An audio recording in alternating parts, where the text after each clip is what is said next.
As dificuldades de importação impulsionam e tornam realidade velhos projetos de transcendental importância para o desenvolvimento do país.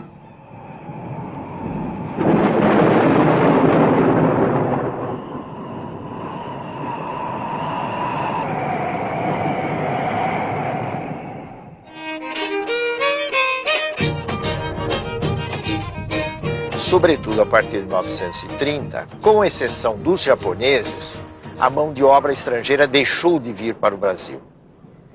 E a mão de obra utilizada nos grandes centros do Centro-Sul foi principalmente aquela que migrou de pequenas cidades mineiras e que migrou do Nordeste, entrando principalmente na atividade da construção civil e da atividade industrial.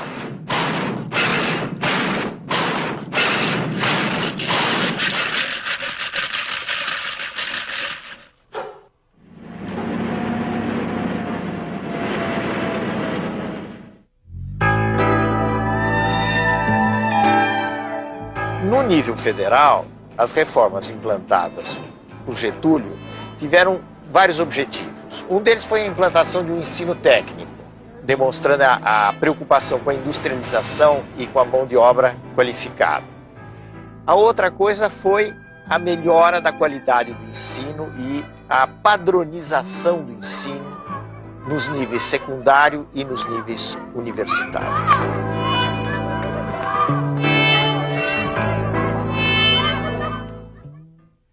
Tudo isso foi muito importante, mas nós não devemos esquecer também o fato que a política getulista liquidou as condições de existência de um sindicalismo autônomo, isto é, de uma organização própria dos trabalhadores.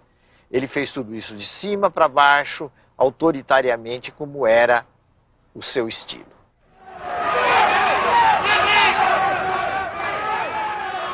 Um outro traço inovador, dentre outros, dos anos posteriores a 1930, foi o surgimento de movimentos sociais, em maior expressão, maior quantidade.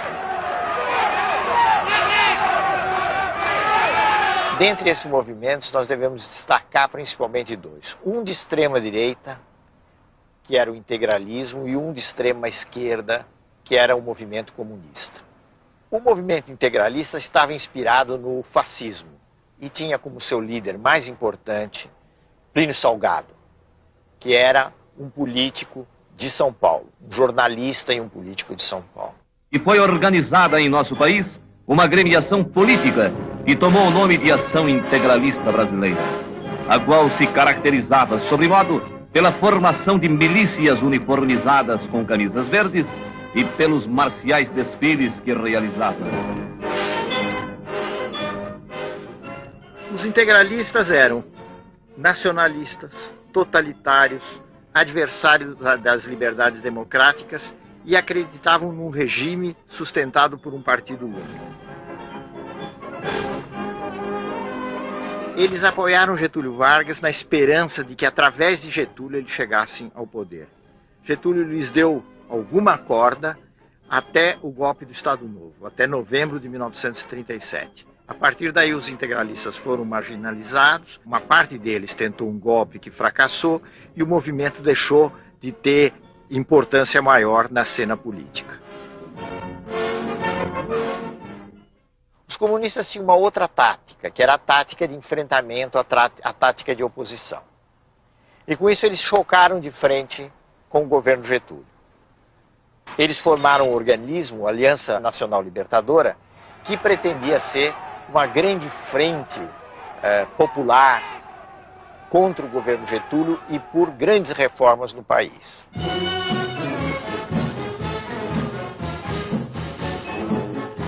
O governo fechou a Aliança Nacional Libertadora, aplicou à aliança uma legislação repressiva, que era a Lei de Segurança Nacional, e colocou os comunistas na ilegalidade. Eles partiram para uma iniciativa de revolução que, na realidade, acabou resultando numa verdadeira aventura, que foi a chamada Intentona Comunista de novembro de 1935.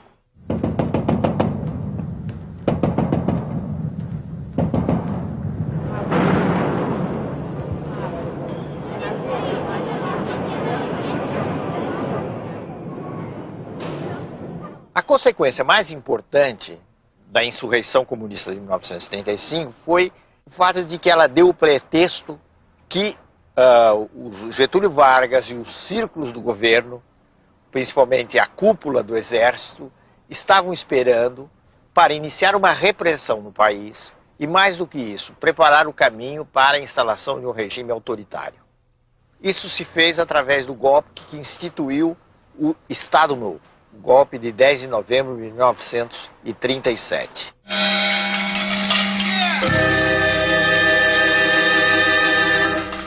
Praticamente sem nenhuma resistência, sem nenhuma oposição, forças policiais fecharam o Congresso e se iniciou um novo regime no país, que era o Estado Novo.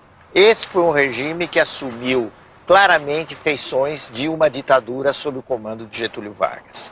Quando as competições políticas ameaçam degenerar em guerra civil, é sinal de que o regime inconstitucional perdeu o seu valor prático. Foram suprimidas as eleições, foram suprimidos os partidos, foi suprimida a liberdade de expressão, que é uma coisa muito importante.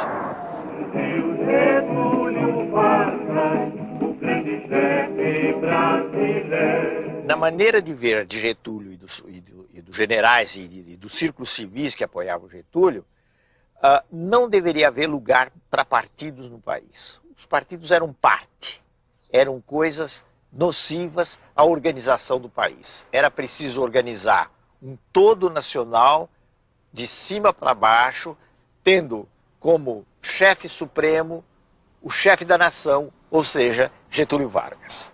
Getúlio Vargas cuida do lar do trabalhador brasileiro.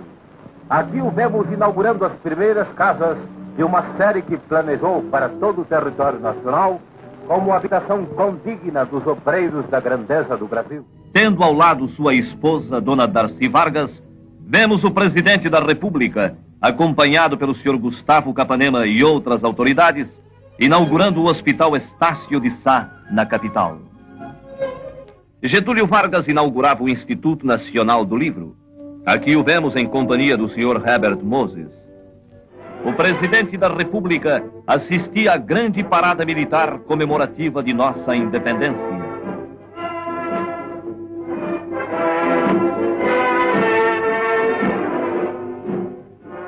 O presidente Vargas, acompanhado pelos generais Eurico Gaspar Dutra e Góes Monteiro, procedia ao lançamento da pedra fundamental do novo Palácio da Guerra.